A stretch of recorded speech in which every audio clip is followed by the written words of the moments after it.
If you were a plant, which one would it be? Oh, a petunia. Why a petunia? Just because they're strong and they can survive so much, but they're pretty. Hey GreenStalk gardeners, I am here with Susie, our lead gardener here at GreenStalk. Everyone at the GreenStalk office loves her so much, and our planters are asleep for the winter, so we thought we'd sit down and learn a little bit more about Susie. So Susie, what first got you into gardening? Well, my mother gardened my whole life, so I've always been growing up around gardening. And then just my desire to grow my own food, wanting to get out in the backyard and grow my own squashes and whatever. How many planters have you planted over the years at GreenStalk? I know it's a lot. Mm-hmm. It is approximately 300, give or take a couple. So we had 40 going at one time. What's your favorite thing about GreenStalk? That you can grow so much in such a small confined space. I mean, just think about just the original. You have 30 plants right there, all in one 2 square foot column.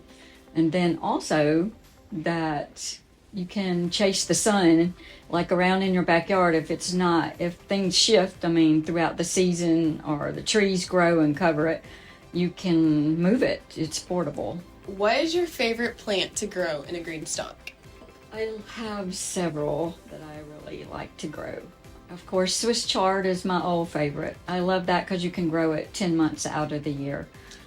Dwarf okra at home, I literally can go out and harvest a handful every day. And then bush beans is also a favorite.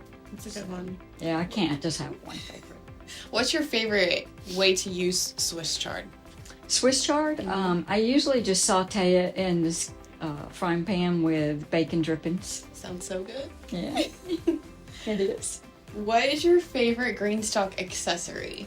Normally, I would automatically say the mover, but I will say it has to be the frost cover right now. Yes. It is really saving my planter. I have a planter outside my kitchen, and it is perfectly fine through all of this snow and freezing cold weather. Yes. So, what is your favorite GreenStalk color and texture? it has always been the evergreen. When we introduced the berry blue and the peppercorn, it edged the green over a little bit. I mean, those two are just gorgeous to me. And I like the basket weave, I think, over the plain. What's one tip you would give a beginner gardener? To not overwhelm yourself. You see all these big, beautiful planters and you just want to do it all. If you start small and you have small accomplishments, it gives you the encouragement to keep going. For a beginner gardener, what plant would you say is very easy to grow in a GreenStalk? Bush beans, very easy. Lettuces are easy. To Swiss chard, any really greens, I think, are easy.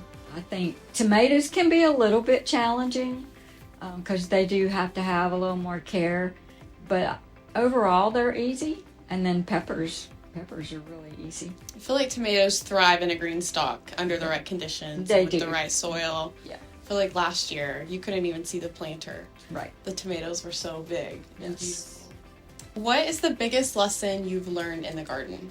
No two situations are the same.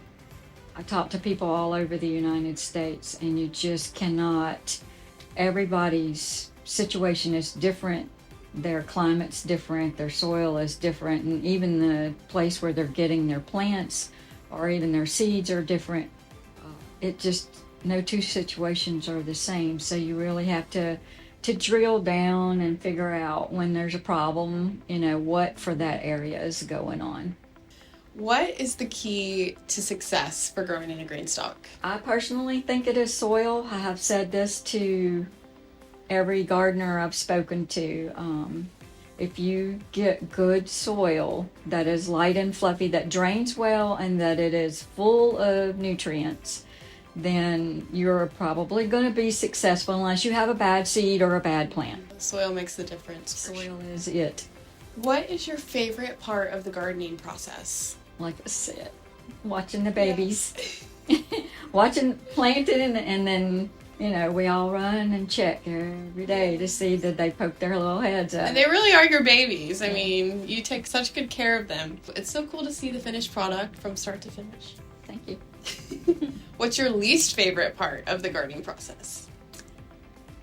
Discarding the spent plants, when their life is over and it's time for them to go away. It's really sad. You hate for that era to end because they've just given their whole season to you, and it's over. So, but the good news is you can always start again. Yep. And spring is around the corner. So that is very true.